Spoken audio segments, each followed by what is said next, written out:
Can I ask you, please, Meghan, what is your favorite dish to cook for the family? It's a tough one because I have a lot of palates to appease. Yes. My husband, being from the UK, loves a lot of meat, potatoes, cream sauce. California girl, I like grilled fish, grilled meats, lots of citrus. I just like using really pure, natural herbs and spices. You know, again, if you can pull fresh herbs, like, do you say herbs or herbs here? Do you say herbs? You do? She don't cook. I'm sorry. She don't cook. It's weird. It doesn't work for you to shoulders back, breasts out, headlights going, and try to look as bitchy as possible. Megyn, off. We've had MasterChef royalty in the kitchen before, but no one like this. All the way from sunny California, please welcome to MasterChef Australia, the Duchess of Sussex, Meghan Markle!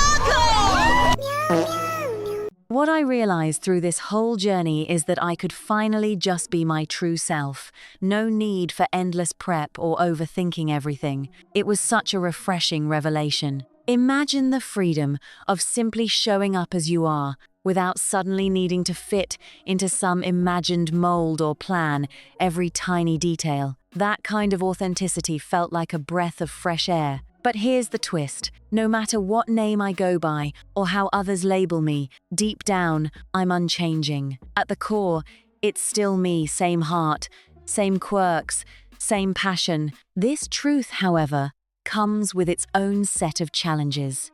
You see, I'm cooking for a household with a pretty diverse range of tastes. My husband is British through and through. He loves his hearty plates piled high with meat, buttery potatoes, and rich cream sauces. Meanwhile, I'm this California girl who craves the lighter side of things, grilled fish, charred meats, and zesty citrus flavors that dance on the tongue. Megyn Kelly took one look and called it what it was, a disaster. The verdict on her show this week was brutal, and it was simple. This woman is being paid millions of dollars to show how to cut into a pineapple. Oh my God. Who the hell is sated by one tiny little bite of pineapple? Why can't she name the favorite meal? I've got a lot of palates to appease. So does every mother on earth. What are you saying? Of course, obviously you have more than one child. You do, but somehow we managed to find an option, and most mothers or fathers, if they're the family cook, would have it at the ready, damn. My kitchen is a place where these worlds blend, thrive, and occasionally spar. I gravitate toward fresh, pure herbs and simple spices that let the true essence of the food shine. There's a special magic when you can reach out and grab a handful of fresh herbs, whether you call them herbs or herbs, depending on where you grew up. They add an irreplaceable vibrancy to any dish. And just when the story could have settled there, she made a bold move. She made the leap, boarded a flight halfway around the world, and plopped herself right into the heart of Australia's biggest cooking extravaganza. For a stunning 10 minutes, she captivated audiences, showing off skills, spirit, and flavors while the whole world watched. It was a moment that changed everything. Right there on live camera, the world saw it all unfold. She couldn't cook a thing, had zero sense of judgment in the kitchen, and struggled just to maintain a simple conversation with someone else. Hi, oh my God, it's been so long, Miss Meghan Markle. Sorry to interrupt. We've had a phone call to studio. Hi, my love. Good Hi, my husband's here. Oh, wow! They don't give a shit. I want you to meet the judges. Oh my God. And believe me, they haven't let her forget that for 1 second.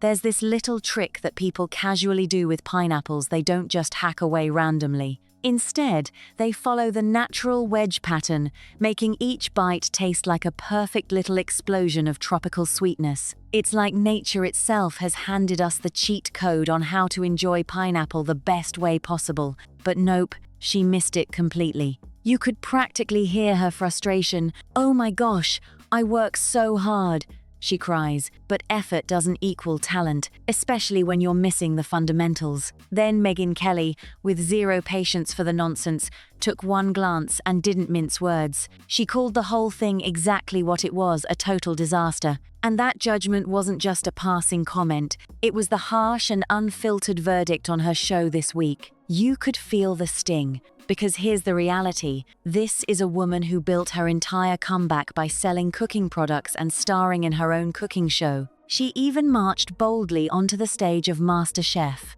the ultimate battleground for serious cooks, all to prove she belongs in that elite category. Meghan Markle may have thought her appearance on Australian MasterChef would help, propel her image as a chef, and yet somehow the appearance has turned into master mess. Because according to reports, Meghan Markle made one of the co-hosts cry over the use of the word royalty, which is utterly bizarre as Meghan is obsessed with her own title. I think her PR team launched out with some feelers, trying to see who might be somewhat interested in her appearance, and she was like, yes, let's do MasterChef. She has a business based in the kitchen. She has a show based in the kitchen. But unfortunately for the woman, I don't think she enjoys being in the kitchen. And that's a really, really hard sell. And yet, at the end of the day, she couldn't even name, well, the basics. It was a dramatic, eye-opening moment, exposing the gap between her carefully crafted image and the real skills she claimed to have. There was just one dish she whipped up for her own family, nothing grand or elaborate, but oh, the internet didn't let that slide, no. They shouted it loud and clear in the comment section. MasterChef of what? They jeered. Popcorn in a bag is her specialty. Some even mocked her favorite dish, calling it a word salad, a confusing jumble that made them wonder what kind of meal she was really serving up. And as if that wasn't enough, they questioned whether a dish like that could ever be worthy of someone claiming the title of Duchess. But here's the kicker, forget everything you expect on a cooking show. She introduced an unexpected pesto recipe, crafted from bits and pieces most people would toss straight into the trash without a second thought.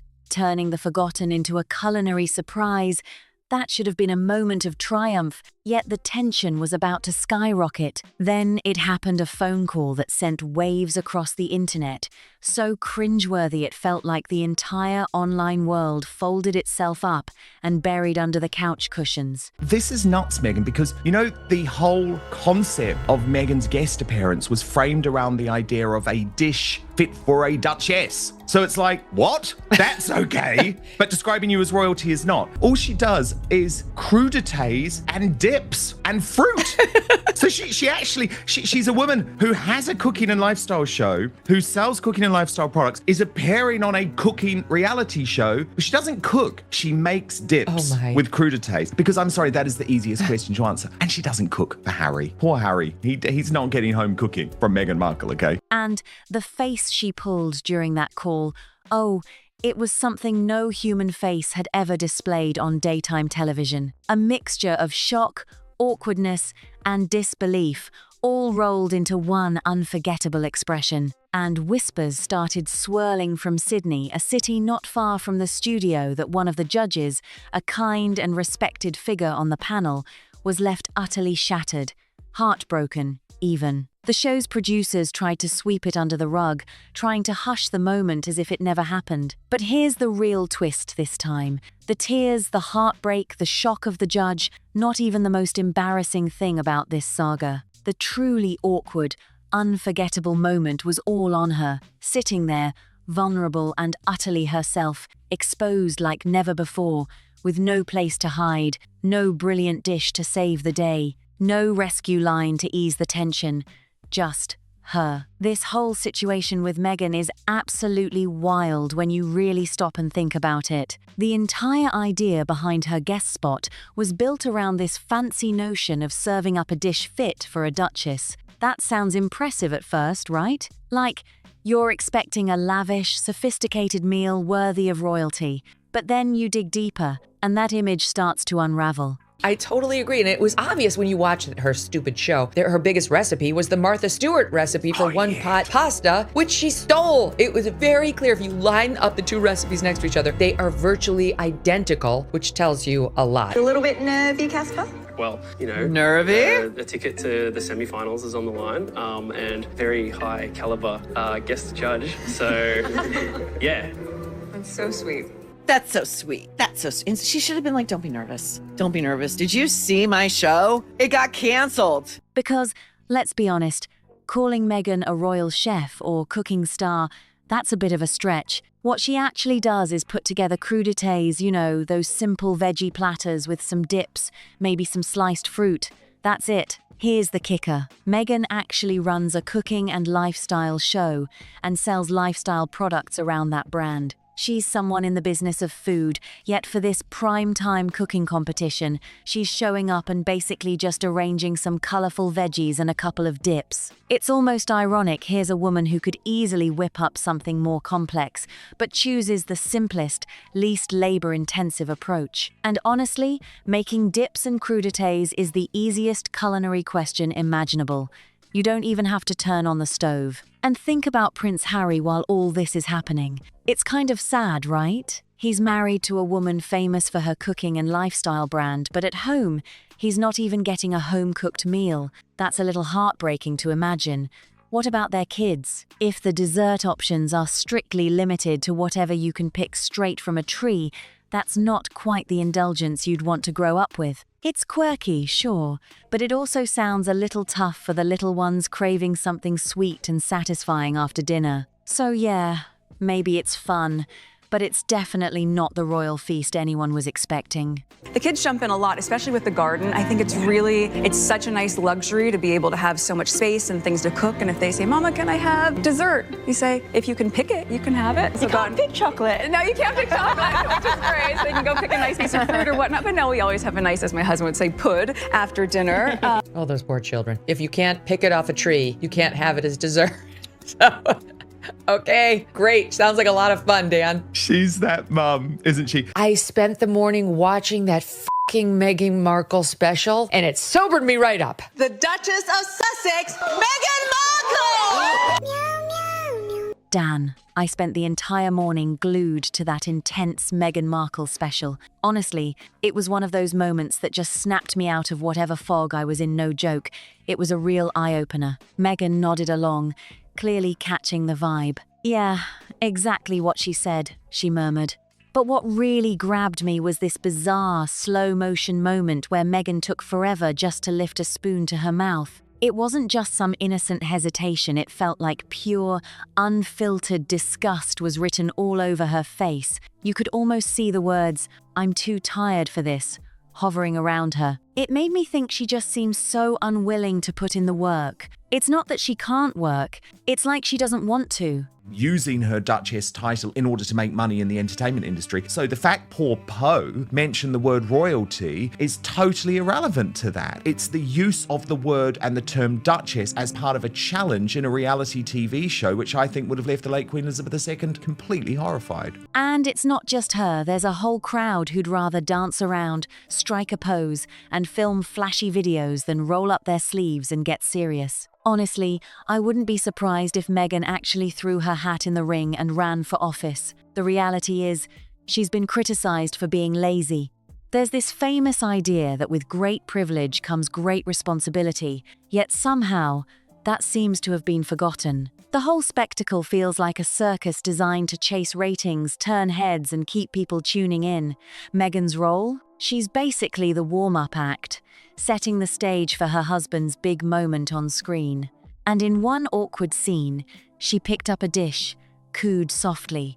Oh, H would love this. One viewer couldn't help but mutter the obvious, yes, as long as your husband would love it.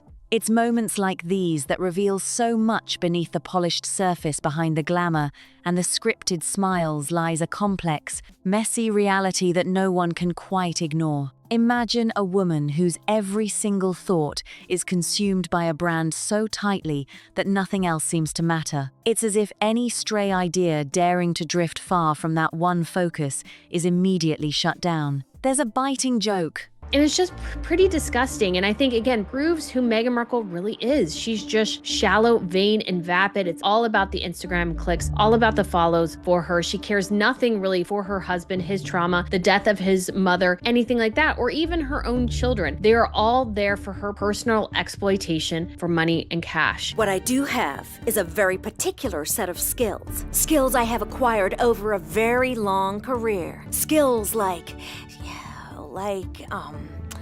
Just give me a sec. Writing stuff on bananas? Making the rounds that perfectly captures the essence of this marriage, and it's brutally honest. Picture this.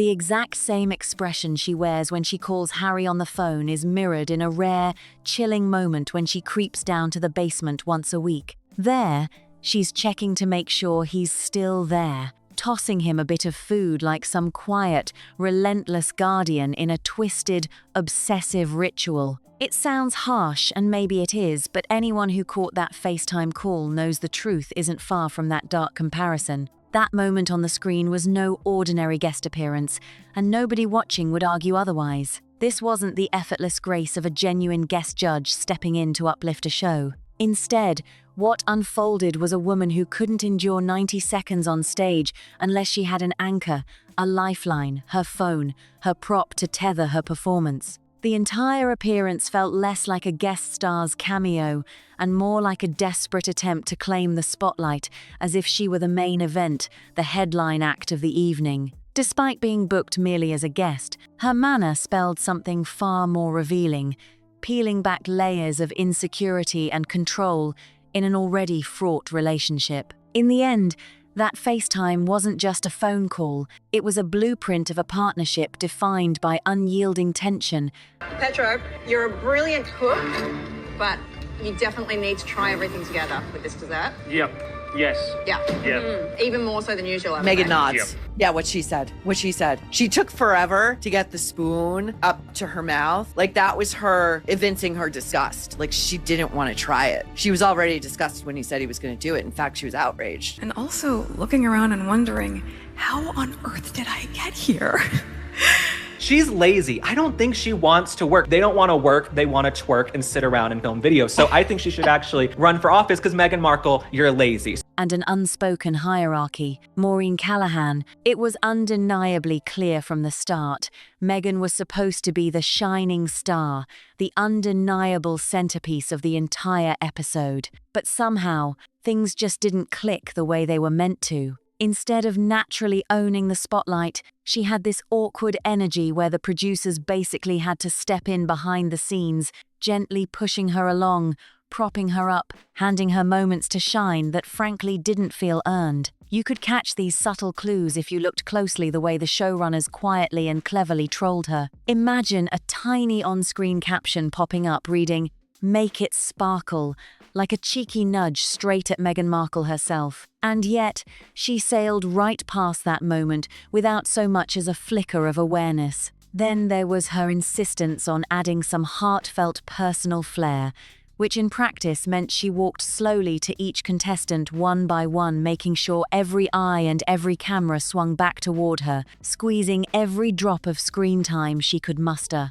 It wasn't a graceful presence. It felt calculated, almost as if she was milking every second in front of the camera.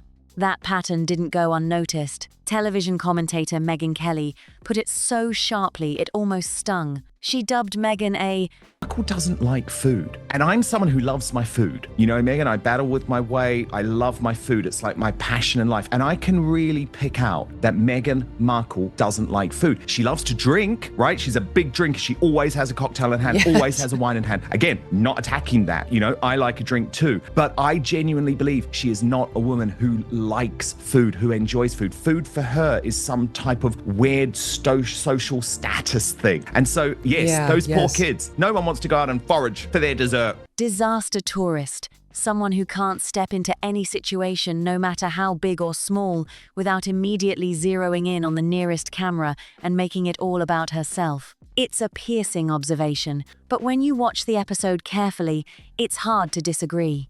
Instead of blending in or genuinely connecting, Meghan appeared to be on a mission to claim every bit of attention she could, no matter what the cost to the flow of the show. The result? What was supposed to be a showcase moment turned into a rather awkward display of forced importance. Here's the twist that really shows just how badly things backfired behind the scenes. When the episode first aired, there was a subtle but significant change made to Meghan's introduction.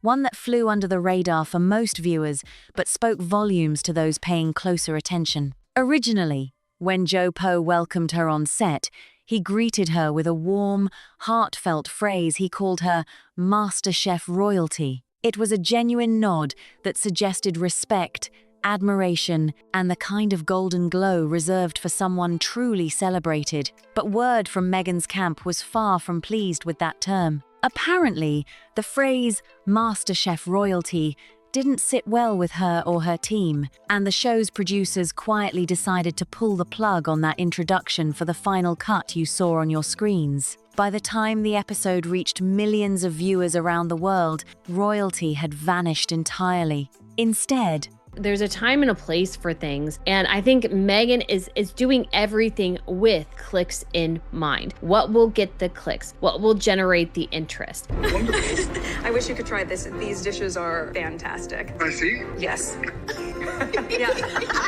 There's nothing like seeing a thumbnail size It's really delicious. plated Hot sauce that, dish you know me, it's a sample, and over it is FaceTime. so We could stop good. it here. I don't know. This I think adds nothing to the show, nothing. they swapped it out for something that sounded almost like an award ceremony announcement, describing Meghan as a global icon, philanthropist, and humanitarian. They rewrote the entire intro to flatter her, to polish her image one last time in front of the public. It was as if they were desperately trying to make the exit more graceful, cushioning the impact with grandiose titles that painted her in the brightest possible light. Yet even with these shiny upgrades and the carefully crafted praise, none of it managed to stem the storm that exploded afterward. The fallout was swift and undeniable. For a week straight, the story surrounding that episode dominated every gossip outlet, social media thread, and online forum. Headlines screamed about the drama and the cracks beneath the surface, and behind the scenes, Joe Poe, the friendly, grounded figure many saw as the solid heart of the show, was reportedly brought to tears by how things had spiraled out of control. It was a poignant moment that showed the toll this all took on the people involved, the human side of a reality TV narrative often lost amid buzz and outrage. Meanwhile, Maureen Callahan remained silent, choosing not to add fuel to the fire. The whole situation was a powerful example of how quickly public perception can turn, no matter how much effort goes into managing the narrative. What's going on? Have I interrupted something? Well, we are actually it's a tasting all the taping. dishes. We have four It's a incredible cooks competition here. Aaron's with here. food that's hot. It needs to be tasted at a certain temperature. Oh my God, these two are the worst. Hi guys. It's amazing. They're so talented. We wish you were here. He's in Canberra right now with the veterans. The chandeliers in the background. That's With the very nice. veterans. Fancy the joint. The footnote. All out here. Your beautiful wife. That you guys have. I love this dish. I mentioned my husband is a real meat and potatoes kind of guy. This feels like the most elegant, elevated version of that. H would love this dish. Oh, good. Oh, good. As long as H would love it. That's what they're all there for. As long as your tool of a husband would love it. She moved through the room, almost like she was tiptoeing around something delicate, carefully choosing her steps so nobody would trip over the tension in the air. Because, let's be honest, if there's one thing that seems to follow Meghan Markle wherever she goes, it's the whispers of drama. You know the drill. The rumors that someone left the scene teary-eyed, the cut footage that mysteriously disappears from broadcasts, the headlines shouting scandal, and the comment sections where the verdict was already carved in stone long before the cameras even started rolling.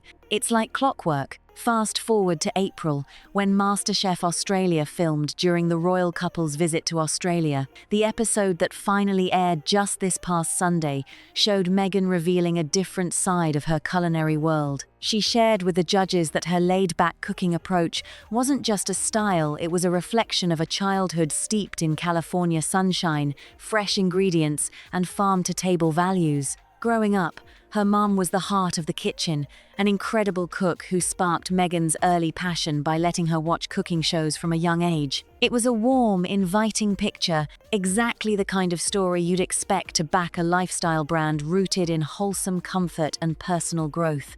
Poe has to say to Meghan, because Meghan's clearly never even watched the show before, like they're realizing this, like they have to explain everything who were on that set where it was like, oh my God, like it was a heavy lift because she was supposed to be the central happening of the show. Her appearance is like the big moment of the season, and it didn't go that way. Like, we had to like help her along. Immediately a contravention of the Sandringham Summit. There's been a lot of reaction to this suggesting she can't go anywhere. She's a disaster tourist. She can't go anywhere where that doesn't bring up a tragedy, where she doesn't insert herself, or in this case, her family, right smack dab in the middle. But then, if you rewind to her own Netflix series, With Love, Meghan, particularly in her very first season sitting face-to-face with Mindy Kaling, the narrative takes a surprising turn. There, she paints a far more complex and different portrait of her relationship with food and family, one that doesn't quite fit the glossy magazine stories or the MasterChef version.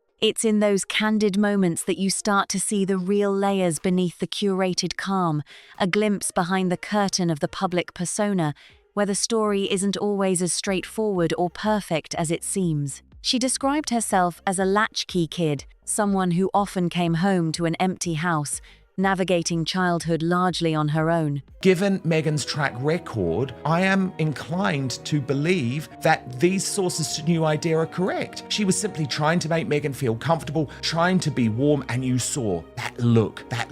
Meghan hated her. On MasterChef Australia, taped in April during the couple's trip down under and aired this past Sunday, Meghan told the judging panel her relaxed cooking style comes from growing up surrounded by California's incredible produce, raised on farm-to-table meals with her mom as the household's incredible cook who had her watching cooking shows from an early age. Warm, aspirational, exactly the brand her lifestyle business is selling. Her meals were typically fast food or those convenient TV dinner trays with everything neatly separated into little compartments. She specifically mentioned El Pollo Loco, Taco Bell, and Jack in the Box, places her mum favored because of their tacos, which were a steady staple in her early years. But if you dig deeper, there's an entirely different version of her story. In a heartfelt letter to Congress in 2021, advocating for paid parental leave, Meghan shared that growing up, she often found comfort in the $4.99 salad bar at Sizzler. For her, that wasn't just a meal, but a rare treat, something special her hard-working parents could occasionally afford during tighter times. Then there's another memory from 2013, an Instagram post where she fondly recalled lunch dates with her father after ballet classes. Except on her own Netflix show, sitting across from Mindy Kaling in season 1 of With the Love of Meghan, she told a very different story. She was a latchkey kid, she said, raised on fast food and microwavable TV tray dinners with everything compartmentalized, and she named El Pollo Loco, Taco Bell, and Jack in the Box specifically because her mom loved their tacos. So go back further and there's a third version. In a 2021 letter to Congress about paid parental leave, Meghan wrote that she grew up on the $4.99 salad bar at Sizzler and felt lucky her hard-working parents could afford it as something special. These lunches happened at Musso and Frank, a legendary upscale restaurant known as one of old Hollywood's most opulent spots. Certainly not a place most kids frequented regularly. At this point, we have 4 glimpses into her early life, each painting a different picture. 4 distinct versions tailored for 4 different audiences, each reflecting an entirely separate economic reality. She shared each story with complete honesty, raw and unfiltered, right at that exact moment in time. It's a maze of memories, contradictions, and perspectives that don't quite line up neatly because real life, especially childhood, rarely fits into a single storybook narrative. It's messy, layered, and sometimes confusing, but deeply human all the same. This kaleidoscope of experiences reminds us that people's lives consist of many chapters, not just one tidy tale. In 2013, an Instagram post remembering lunches with her father after tap and ballet class at Musso and Frank, one of the most expensive old Hollywood restaurants in the city. We get 4 childhoods at this point, 4 audiences, and 4 completely different economic realities, all delivered as the honest truth in the exact moment she was telling it. Yeah, it doesn't make sense. Don't you know I'm Sussex now, Dan?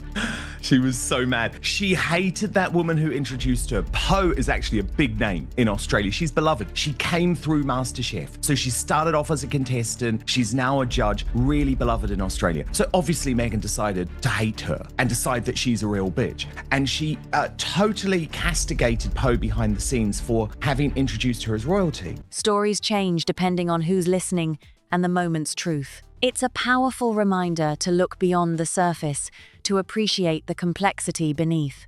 Her childhood was a mosaic made of moments both modest and lavish, both lonely and filled with family love, an intricate story that defies simple labels. And maybe that's what makes her journey so compelling. The beauty of a life that can't be boxed in, told in many voices, and always evolving. If this story resonated with you or made you think differently about the layers behind a person's background, please take a moment to hit that like button. Don't forget to subscribe for more content that dives deep into stories with unexpected twists. Share this video with someone who loves a good story and drop a comment below. What's a moment from your childhood that's a little complicated or multi-layered? We'd love to hear your story. Thanks for watching, and until next time, keep exploring the many sides of every story.